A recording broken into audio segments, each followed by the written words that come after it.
What should I do?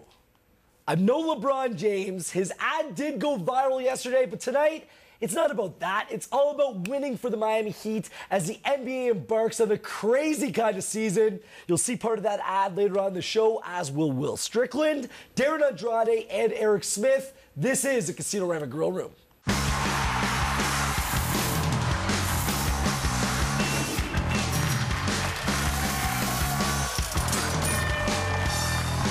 This fall, I'm going to take my talents to South Beach and join the Miami Heat. Miami Heat. That was the conclusion you woke up with this morning. That was the conclusion I woke up with this morning. That was the conclusion he woke up with that morning.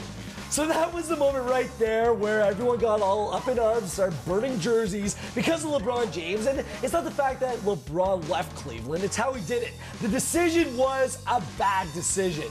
But cutting through all that noise, the Miami Heat are a major force. They got 3 dudes in a cast of supporting characters out with something to prove, and that includes Chris Bosh. They're an axis of evil of sorts. But they signed for the right reasons, being they want to win championships, guys.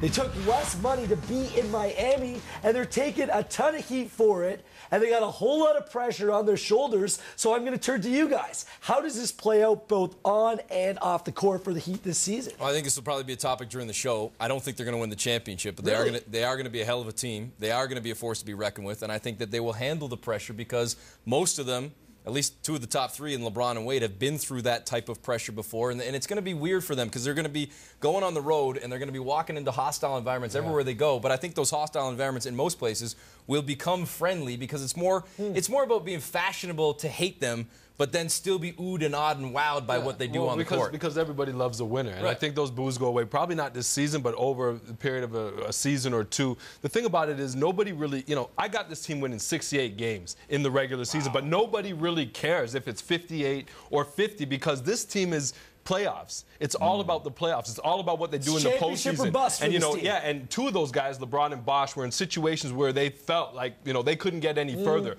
So they've always got that hinge on their back. The biggest comparison between LeBron and Kobe is LeBron's a better regular season player, but Kobe puts it up a notch. So as a team, are they going to be able to push it up a notch in the playoffs to expectations? Well, that's the toughest grind. I think there's an unfair expectation, even though they put it out there, and they have to. They can't come and say, oh, we'll make it to the second round of the Eastern Conference playoffs. They have to say that they're going for the gold. But the reality is that they haven't, as great as Dwayne Wade and LeBron James are, and even throwing Chris Bosh in there, there are other parts around them that need to fall in line, and they won't have the time to gel this season and become that team.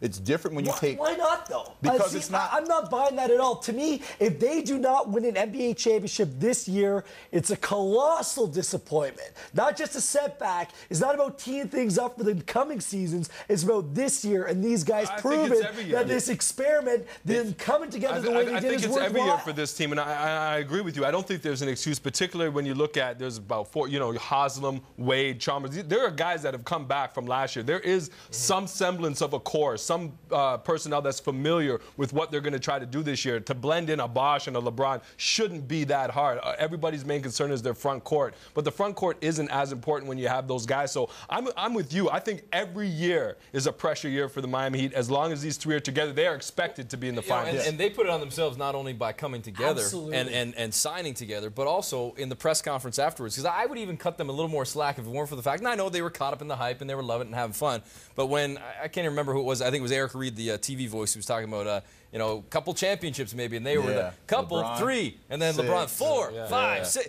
I mean, you're setting the bar already, saying you're going to go out there and win 5, 6, 7, at that whatever. point, Eric, they couldn't lose. The bar has been set so high for these guys. They couldn't lose. They could spit out 10, and nobody's really going to say anything because every year they've got to be there. That's the pressure. People talked about LeBron and Bosh escaping pressure. Nah, they jump right into it. And they get right into it tonight. They play the Boston Celtics, a team that owns LeBron in season openers, and that's the other team in the Eastern Conference that stands to potentially challenge. It's like the old guard taking on the new guard, and they wonder if Boston has enough legs left in them to compete with the 3 young guys. Well, you see the 2 oldest teams in the league with the Lakers and the Celtics. They're going to be there at the end of the day. I think the addition of Shaquille O'Neal, and while people have written him off, I think that he's going to give them something, along with Jermaine People O'Neal. were writing off the Boston Celtics during last season. Well, and you know what? And all they did was prove what they had. Now, if we can sit and throw all the ifs out that we want to, if Garnett wasn't hurt, if Kendrick Perkins doesn't get hurt, if they don't give up 25 offensive rebounds in Game 7, do they win the game? If they cut that down to 12, there's no way the Lakers are even in the game. Okay? But that's a lot of ifs, though. I mean, I know, and I understand that, but it's a lot of ifs, and I look at them getting out of the East, and you talk about their competition. You look at Orlando and you look at Boston. They got the two things that the Heat don't have, which is dynamic point guard play and a lot of beef in the front court. And so I think, I have, again, Miami making it to the finals, but they're going to get the crap kicked out of them to get there. All right, Eric, very quickly, who do you got going to the finals from the Eastern Conference? Miami losing to the Lakers. And Will? Ideally Miami, but it looks like Boston to me. Really? So 3 different teams. You like Orlando, No, I like Miami to get in there, just to get past Orlando. Yeah. I don't know how you can go against the Heat. It's all about making a statement. At least two of the 3 of those guys have major egos, and they won't accept failure. I dig the Miami Heat this year. We're taking a break. After the break, happy 25th birthday to Andrea Bargnani. Hey. Is hitting the court bench mark the wake-up call for the former #1 overall pick, or will this be his best contribution? Say what?